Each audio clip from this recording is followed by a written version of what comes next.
Bismillahirrahmanirrahim. Assalamualaikum warahmatullahi wabarakatuh. Saya Muhammad Izar Raihan, NPM 10070302079. Saya dari Fakultas Teknik, Prodi Perencanaan Wilayah dan Kota. Di sini saya akan mempresentasikan artikel saya yang berjudul Dampak Pemekaran Kabupaten Buton Selatan terhadap Sektor Ekonomi dan Pola Struktur Pertumbuhan Ekonomi. Baik, langsung saja.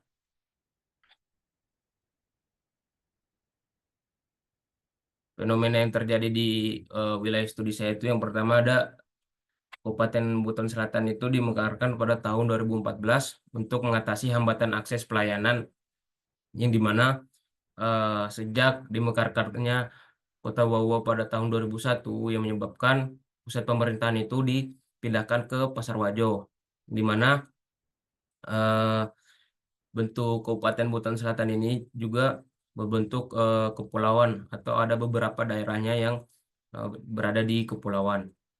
Yang dimana juga akses dari Buton Selatan ke Pasar Wajo itu belum ada yang bisa langsung ke sana, jadi harus melewati Kota Bau terlebih dahulu sebelum harus ke Pasar Wajo. Selanjutnya pada tahun 2017 sampai 2020 laju pertumbuhan ekonomi di Kabupaten Buton Selatan ini terus menurun, yang dimana hal tersebut tidak sesuai dengan apa yang menjadi tujuan pemekaran. Selanjutnya pendapatan per kapita Kabupaten Buton Selatan pada tahun 2016-2019 itu juga lebih rendah dari rata-rata pendapatan per kapita di Provinsi Sulawesi Tenggara. Adapun permasalahan utama dari studi ini yaitu belum ada penelitian yang secara khusus terkait pemekaran Kabupaten Buton Selatan. Adapun tujuan dari eh, studi saya yang itu mengidentifikasi dampak pemekaran Kabupaten Buton Selatan terhadap perkembangan sektor ekonomi. Yang kedua, mengidentifikasi dampak pemekaran Kabupaten Buton Selatan terhadap perkembangan pola dan struktur pertumbuhan ekonomi. Baik, metodologi. Metodologi yang saya gunakan di sini yaitu untuk pendekatan saya menggunakan pendekatan kuantitatif. Untuk pengumpulan data saya menggunakan metode dokumentasi, dan adapun data-data yang saya butuhkan berupa PDRB ADHK, PDRB per kapita ADHK, dan data pertumbuhan ekonomi. Selanjutnya em, metode analisis. Di sini metode analisis yang saya gunakan itu menggunakan model deskriptif dan komparatif dengan pendekatan kuantitatif, yaitu melalui analisis data sekunder yang bersifat time series selama 10 tahun dan dibagi menjadi dua periode, yaitu dari 2014 sampai 2018 dan 2019 sampai 2023. Adapun alat analisis yang saya gunakan yang pertama itu ada analisis indeks diversitas entropi yang dimana digunakan untuk menjawab tujuan satu, di mana analisis ini digunakan untuk mengukur kemajuan perkembangan suatu daerah dan melihat sektor perekonomian PDRB dominannya. Selanjutnya ada analisis tipologi klasen, yang dimana digunakan untuk menjawab tujuan kedua. Analisis ini saya gunakan untuk menggambarkan pola dan struktur pertumbuhan ekonomi di berbagai daerah atau di Kabupaten Buton Selatan. Selanjutnya juga nanti akan diklasifikasikan menjadi 4 kuadran. Baik, langsung di analisis dan pembahasan, di mana hasil analisisnya menunjukkan bahwa pada periode 2014 sampai 2018 rata-rata nilai indeks diversitas entropi di Kabupaten Buton Selatan ini sebesar 0,66 dan sedikit lebih baik dibandingkan dengan Kabupaten Buton yang hanya memiliki nilai indeks diversitas sebesar 0,64. Selanjutnya juga pada periode kedua nilai indeks rata-rata indeks diversitas entropi di Kabupaten Buton Selatan ini sedikit lebih baik, yaitu sebesar 0,67, sedangkan di Kabupaten Buton itu sebesar 0,65. Selanjutnya eh, nilai ide yang di Kabupaten Buton ini menunjukkan struktur ekonomi yang konsisten tapi kurang terdiversifikasi karena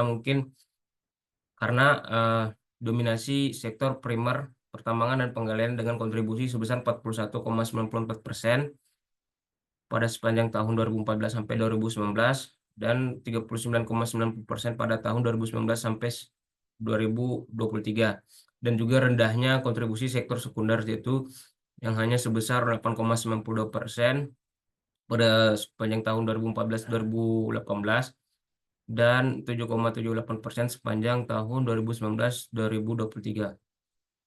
Selanjutnya sintesa analisis indeks diversitas entropi, di mana eh,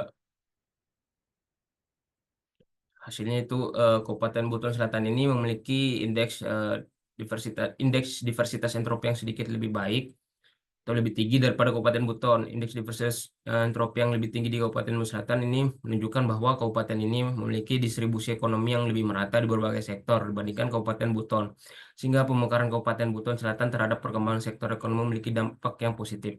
Selanjutnya analisis tipologi klasen. Analisis tipologi klasen Kabupaten Buton Selatan itu dibagi menjadi dua periode, yang mana pada periode 1 pertumbuhan ekonomi Kabupaten Buton Selatan pada tahun 2016 dan 2017 itu lebih baik daripada rata-rata provinsi, sehingga dikategorikan sebagai daerah berkembang cepat. Namun pada tahun 2015 dan 2018 pertumbuhan ekonomi Kabupaten Buton Selatan lebih rendah daripada rata-rata di provinsi, sehingga kategorinya kembali menjadi daerah relatif tertinggal. Maksudnya Kabupaten Buton Selatan Kabupaten Buton itu secara konsisten dikategorikan sebagai wilayah relatif tertinggal karena PDRB per kapita dan laju pertumbuhan ekonominya itu lebih rendah daripada di Provinsi Sulawesi Tenggara. Selanjutnya pada periode kedua ini Kabupaten Buton Selatan secara konsisten dikategorikan sebagai wilayah relatif tertinggal atau masuk ke dalam kuadran 4 karena laju pertumbuhan ekonomi dan PDRB per kapita masih lebih rendah dibandingkan di Provinsi Sulawesi Tenggara.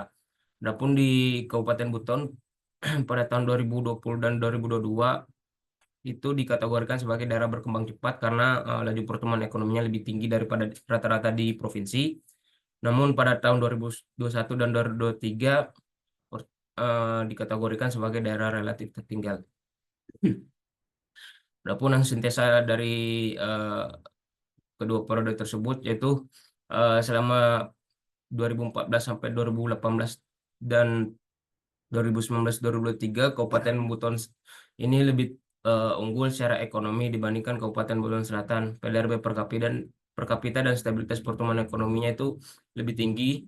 Kabupaten Buton Selatan itu juga mengalami penurunan signifikan pada periode 2019-2023, sedangkan di Kabupaten Buton ini hanya mengalami penurunan yang kecil. Hal ini menunjukkan pemekaran ini belum berdampak positif terhadap pola dan struktur ekonominya. Adapun kesimpulan yang bisa saya tarik yaitu pertama, dampak pemekaran Kabupaten Buton Selatan terhadap perkembangan sektor ekonomi sudah lebih baik. Hal ini ditunjukkan dalam 10 tahun setelah pemekaran Kabupaten Buton Selatan menunjukkan sedikit peningkatan di sektor ekonomi primer, sekunder, dan tersier dibandingkan kabupaten induknya yaitu Kabupaten Buton. Selanjutnya, dampak pemekaran Kabupaten Buton Selatan terhadap perkembangan pola dan struktur pertumbuhan ekonominya ini belum lebih baik. Hal ini karena dalam 10 tahun terakhir eh, Buton Selatan ini belum mencapai perbaikan signifikan dalam pola dan struktur ekonominya dibandingkan kabupaten induknya yaitu Kabupaten Buton. Mungkin sekian presentasi yang bisa saya sampaikan. Lebih dan kurangnya mohon dimaafkan. Wabillahi taufiq wal hidayah. Assalamualaikum warahmatullahi wabarakatuh.